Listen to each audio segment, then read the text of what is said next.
Good evening, everyone, especially to all our viewers of Toast the Talk on the Toast Network. I'm your host, Vivek. This is a couple of days from after the Brazil race. Hopefully, you've settled down with just the amount of drama that happened during the race, on the track, on the radio, and after the race. I've got our familiar panelists, some over the moon because it's been a long awaited result. We knew we would get there, it just didn't realize it would take that long. But happy to have both Vignesh and Twinkle on our show today to talk about the mixed emotions that have played out through the weekend, all the way starting off from KMag. What did both of you think about KMag's performance? Expected, not expected? Of course, it wasn't expected. I mean, it's unfair to say that it only happened because there were no further laps. I think even Spa last year was testament to that. You know, even if you're one lap, you've got to do it right. Haas nailed that. KMag nailed that. It wasn't expected at all. I don't think even KMag expected it himself, but such a wonderful moment for him, for Haas.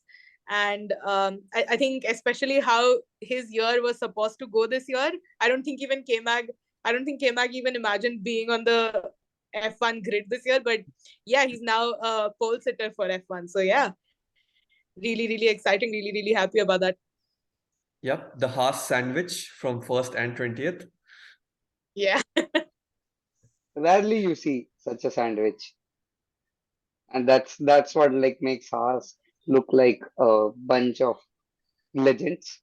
But the point was like, you know what, KMAC has consistently delivered in wets, and I have like I was just going through his races of wets or his qualifying in the past 5 6 years since his time at Haas. Every time there was a wet race or a wet qualifying, he was a notch above his teammate. He was a notch above a lot of the other rivals, in spite of Haas having a pathetic car. So, which also means that okay, KMAC is a wonderful wet weather driver. The weather suited him perfectly. Also, thanks to Ferrari's mistakes of putting our dear friends on inters and coming with that legendary strategy, which actually helped KMAC on the pole. But yeah, leaving aside that, okay, not everyone could do multiple laps, but yeah, KMAX, it's not just because of luck, but it's talent which won him his pole. So you should not discredit his talent out of it. Yeah, no, I mean, he's given Haas so much hope this year, right? From being 19th and 20th consistently, and then sort of Williams competing for those two slots.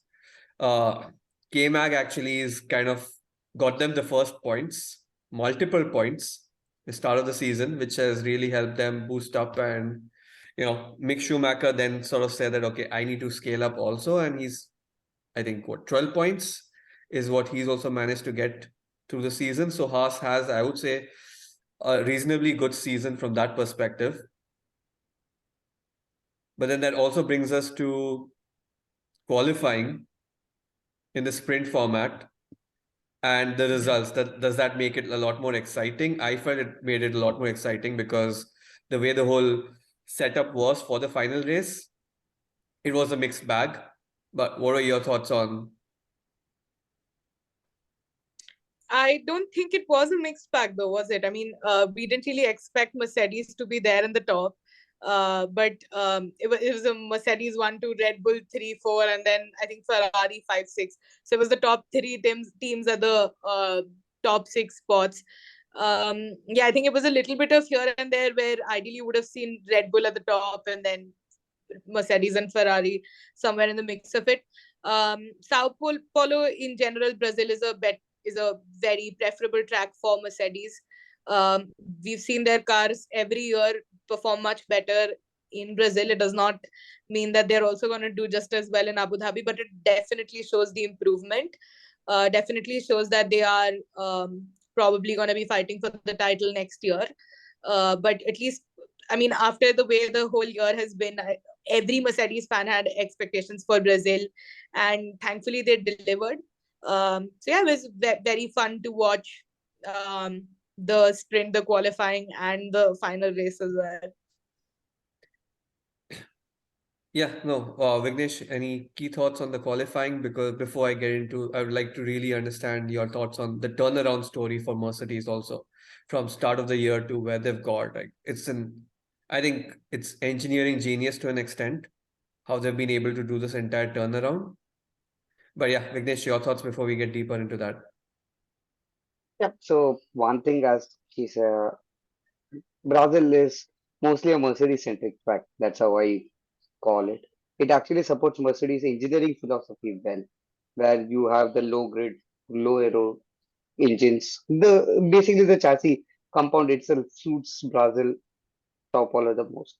Considering that, I would just say, see, this was more less of a Mercedes the master class than of the other teams watching up their strategies. This is how I would make this entire thing. Mercedes were lucky because during qualifying, teams made some good or wonderful mistakes because of which you could see KMag going ahead, then you had Russell, and then at that time also you could see that okay, KMag, Russell, Max Verstappen, and the grid was Hmm. practically how it should look except for the KMag thingy. Then during the race, you see that okay, you had a lot of things like Sainz getting a penalty, which promoted Hamilton ahead. You could just see that okay, Alonso and Ocon having a dash Dash. that helped the other teams come up. Over and all, if you see that okay, after that also, if you see okay, Mercedes were ahead, but considering the pace of Red Bull and Ferrari, they could have gone ahead if Max had not had a contact with Lewis in the seventh lap. That had severely downgraded his performance. You could see that okay, Leclerc had a contact with Norris. That was a cause. Science also was in a scrapping boat of one of these. So you see that okay, all the two teams took pretty much heavy damage, except for Mercedes because Russell was free. He went ahead without damage. Luckily for Hamilton, he had only suffered a puncture or so. It just affected the wheels.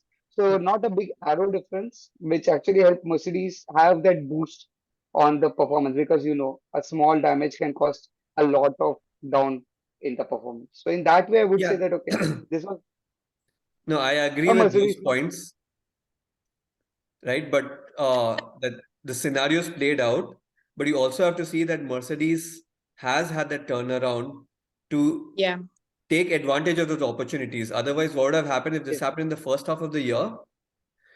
Max would have yeah, still won the race. yeah. right. True. Also, And there was I think with the crash with Max, I think they later had a report, released a report which sort of said that Lewis had aerodynamic damage, which resulted in a 0.2 second loss per lap. So if he could have made up that speed, he could have probably even won the race. But you know, I have a lot of opinions on that, which I'm not going to discuss this episode. But uh, yeah, it's unfortunate that it had to be that way. yep, speaking to you, Vivek, on the Mercedes development, right? Over the years, they have shown significant improvements. The first half of the season, you should see how Lewis and George were complaining. The car was more like a bouncing car. You could see the up and the down quick. Mercedes have by far improved on their performance. Max called Sao Paulo's package as a rocket ship. His car itself is a rocket ship. So you imagine when a competitor calls a car a rocket ship, it's a sustainable increase in performance. And coupled with that, Red Bull getting less of a wind tunnel time. I believe that okay, Mercedes are in a great level of package to challenge Ferrari and Red Bull next year for the championship. Yeah, no, I mean, this result does make 2023 sound a lot more interesting. Obviously, it's still far out. A lot of things can change in the interim, but after the dead rubber of the World Championship sort of decided for the constructors and for the best driver for 2022, Sao Paulo was generally expected to be a dead rubber, but compared to that, a lot of things happened. And if we get into the final race, both of you kind of highlighted, right? Max is two types of drivers. One when he's racing with 18 other drivers, and one when he's racing with Hamilton.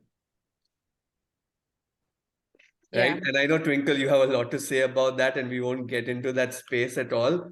But there is a difference in how Max has been driving when he's around other drivers and when he's with Hamilton.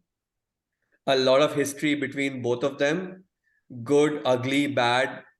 There are various takes on it depending on which fans are looking at it from what perspective. As a neutral person, you do notice that there is this difference. And even from the feedback that came out in the comment section, right? Both of them are kind of like, hey, I am not going to back down from the other person. And that leads to really hard hitting races, which is great from a fan's perspective. But the buffer and the gap between both is so minute that it could lead to both of them crashing both of themselves out of the broader race. The fact that they're racing against 18 other people and not just the two of them racing one-on-one. So that was one really interesting aspect that I did notice part of the race. And Also natural, right, Vivek? I mean, Lewis is the world champion, was the world champion when Max wanted to fight for world championship. There was literally nobody else who could have sort of, smushed that dream for Max. It was just Lewis. So he's his main competitor during, like, when he was just trying to achieve that one title, right? So it's kind of natural that he has a different way of racing Lewis compared to the rest of the track. They're not threat enough, and he knows that. I mean, I don't blame him for having a different attitude towards Lewis. It's just that both of them can be very headstrong, both of them can be very determined, and that usually always does not have the right outcome for either of them. It always affects the both of them in a negative way. So I don't know. Yeah. yeah, Subconsciously, right? Max always feels Lewis being a seven-time world championship, he has to prove himself that okay, I'm a better driver than him. But with others, none of the other of his competitors have a world championship. So it's like, okay, I don't care. I can raise my line, I have no problems. But there you have to like show I am better than you. It's a mind game. But all of that being said, I think I also want to really highlight one other thing that I read about post the race, which was George, right? So I am so proud of George's driving in the Brazil GP. So he actually had a hydraulics failure, which his team did not tell him about because he'd panic about it. So he had no idea that he had a hydraulics failure. And in the last, whenever he was told, so I think it was 9 laps before when the safety car went back in. He told his engineer, his race engineer, don't tell me, like, don't tell me if he's near me. Don't give me updates per lap. Give me updates per quarter. So he broke down the lap in 4 parts, and then he kept asking for how much is the gap, and the gap he wanted to maintain consistently was 1.2 to 1.3. So he broke down the race into quarters, and that helped him achieve his target, right? So when he was in his last quarter, he had that confidence that, yeah, it's done, the race is done, I won it, because the gap was still 1.2. So I think that is brilliant, that is calm, that is planned, that is exactly what we all knew George Russell was capable of. And it's just brilliant that he has the car and he's able to show that to us. It's corporate George Russell, really. yep. That's the exact reason why Mercedes wanted George Russell in their car. Yeah. Yeah, no, this is start of great things for them, from a Mercedes camp perspective. The year's ending on a high. George Russell, the confidence he's going to get after this race of having won a race is obviously very, very different from being in the running, and it'll be a big boost for him from that perspective. I guess the other interesting conversation that happened was around team orders, right? For two teams specifically, which went into the public domain. Again, both of them specifically fighting for the second place for their second driver. I mean, in Ferrari's case, is their first driver, but second place in the Drivers' Championship. And I guess from a Red Bull perspective, obviously they want 1-2 on the driver, but Ferrari is also worried about its constructors. because Mercedes has come back. And depending on the results in the final race, Mercedes can overtake Ferrari too to take that second spot. So Ferrari is also in that defense mode of how do we make sure we are not losing the constructors. But I wanted to speak more specifically on the team orders between, everyone's been talking about it. Max was told twice and he sort of shut them down and said that I am not doing this.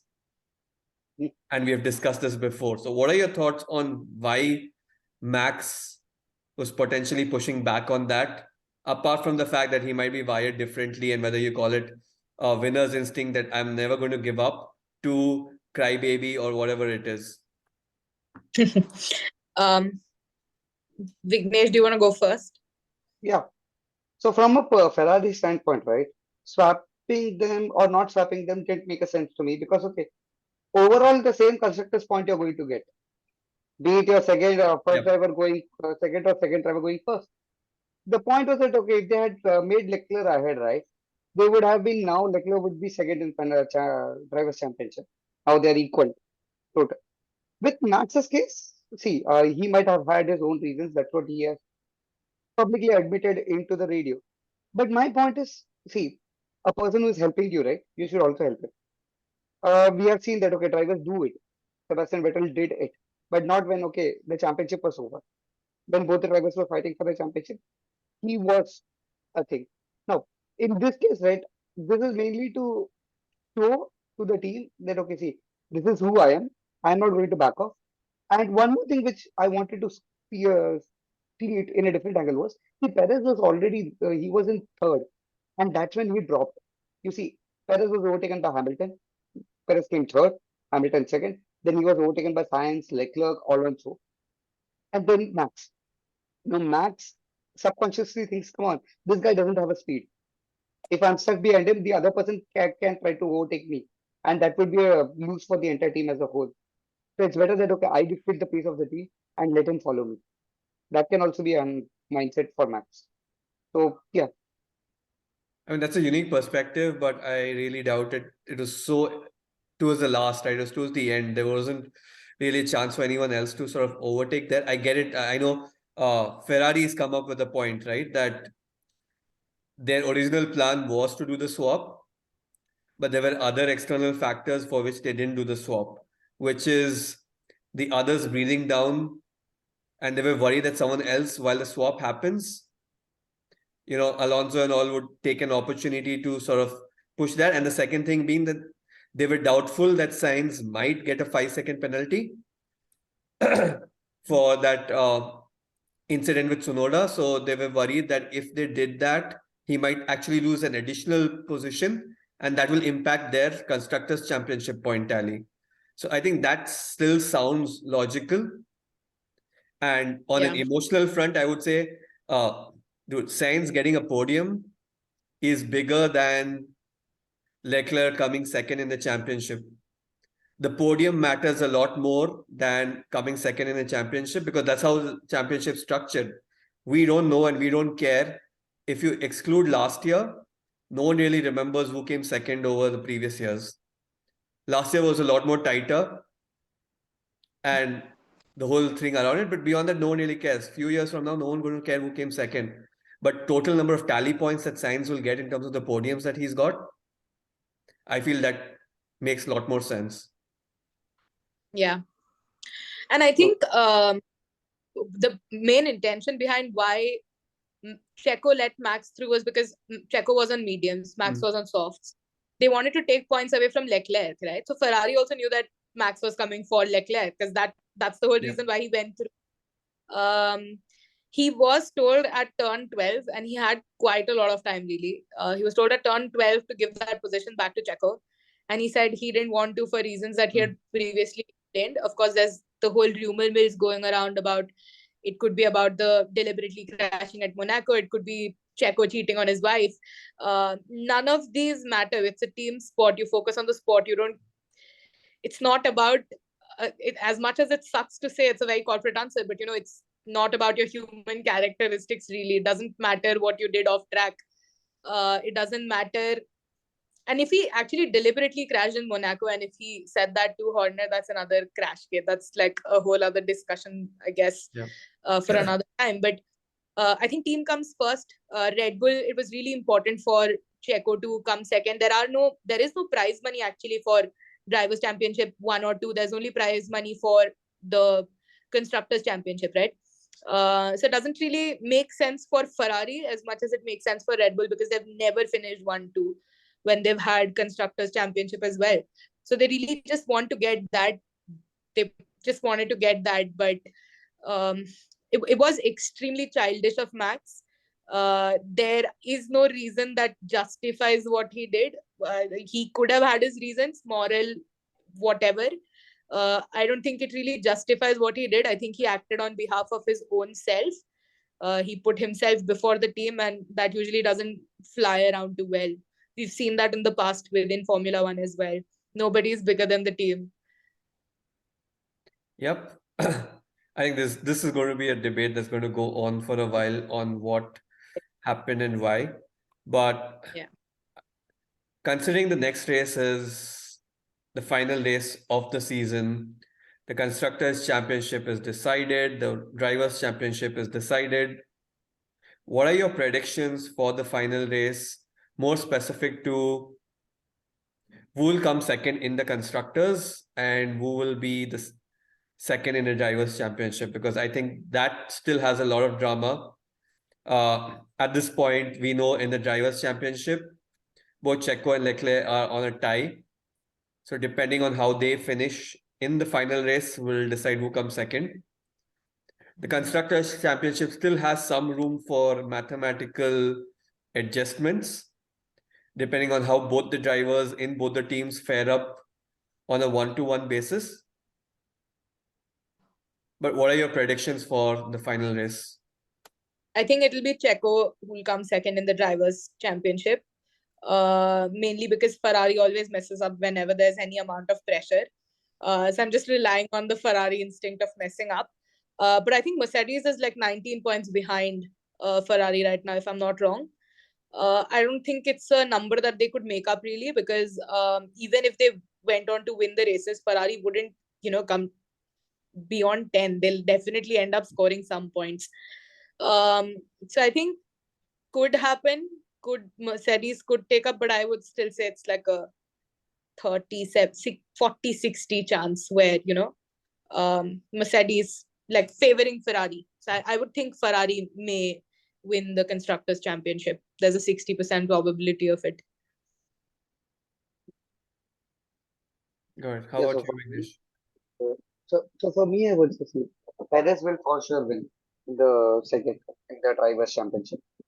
Considering that, okay, how Ferrari have proven themselves over the years. So this is just like a historical data on it.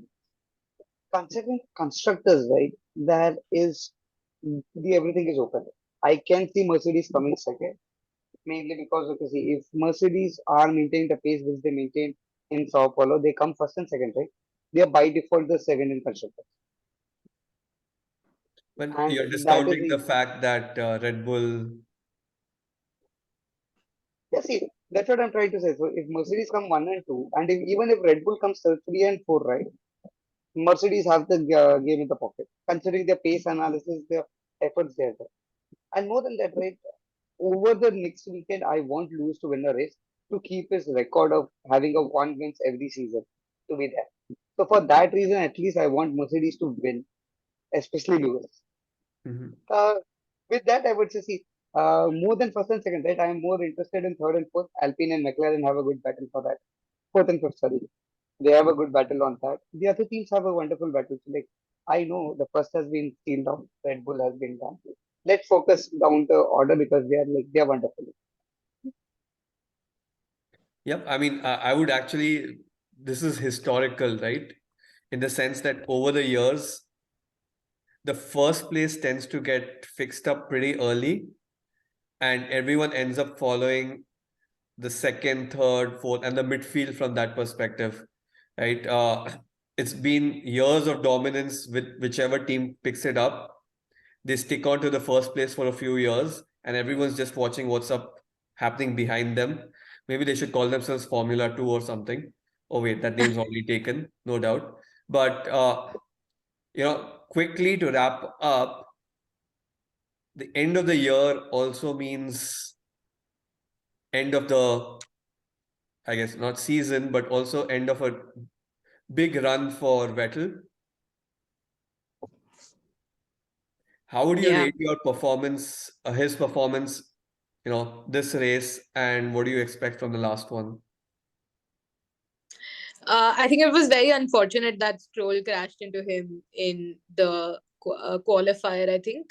And I really wanted a podium for Vettel. I mean, for obviously sentimental reasons. Brazil is also a track where Vettel has won a number of times, and you kind of have that expectation from him. And it's not just about expectation; it's also about the sentimental value that it holds. Um, yeah, I think overall, I just really want to, irrespective of all the Mercedes, Red Bull, Ferrari drama, I just really want Vettel to maybe get a podium in Abu Dhabi. I don't know how, but just one podium would have been wonderful this year. But nonetheless, he has 4 world championships. He goes a hero. He retires a hero on and off track for all the causes that he supports. So yeah, he's had a great run. Great run. It's gonna be sad without Vettel. I just wanted to say that my predictions for Abu Dhabi would be basically Hamilton coming first, Vettel second, and Ricardo third, just for sentimental reasons. And the reason is simple. Vettel, a four-time world championship, he is riding a great moment for Formula One. I still remember the time when I was in BIC, seeing him bow down to his car when he got his championship in India. That's one memory etched in my mind, and it will be for sure etched in everyone's mind. The Honey Badgers, he had a wonderful journey over the years. His last minute breakings, being a master of weight breaker, he showed us some potentially wonderful moves which revolutionized the way drivers drive. So yeah, these are two great people who are leaving us, not from the world, but from Yeah. the track. And we need to respect them. We should show them that respect, no matter what the hate which is going on across. But these two people deserve the respect and nothing else. Yeah, no, I mean, it's always bittersweet when you have experienced people heading off. That also means it's room for youngsters to come in, new champions to be born, new fans, uh, new idols from that perspective, and obviously a large army of legends that have, sat in those cars and driven around. So it's always bittersweet. We go with the flow. We will see hopefully new champions in the coming years and newer heroics and sporting events from that perspective. Obviously, there are rumors going around. Today has been a buzz with rumors on Ferrari might see a shakeup in the management. But for the moment, it's just rumors. So we'll hold on till our next episode to find out what's happening there. But till then, an exciting weekend. Like we were discussing before, Drive to Survive was having a tough time getting content for this season. And this one episode will ensure that they have enough for a couple of episodes if they really want to drill down. So hopefully Abu Dhabi has got a lot more excitement lined up as we come to an end of the F1 season for the year. And we come to an end to our episode today. So thanks a lot, Vignesh and Twinkle, once again for coming on the show, sharing your thoughts, starting controversies. Maybe that's something we should start doing a lot more in our episodes. Will help us get more viral. But for our viewers who are watching in, thanks for watching in. The usual mantra of like, share, subscribe, and drop in the comments if you have any thoughts that differ from what our panelists said. And if there are any other areas that you want us to be talking about in our next episode, which will be the final episode for the season. With that, thanks a lot, everyone, and good night.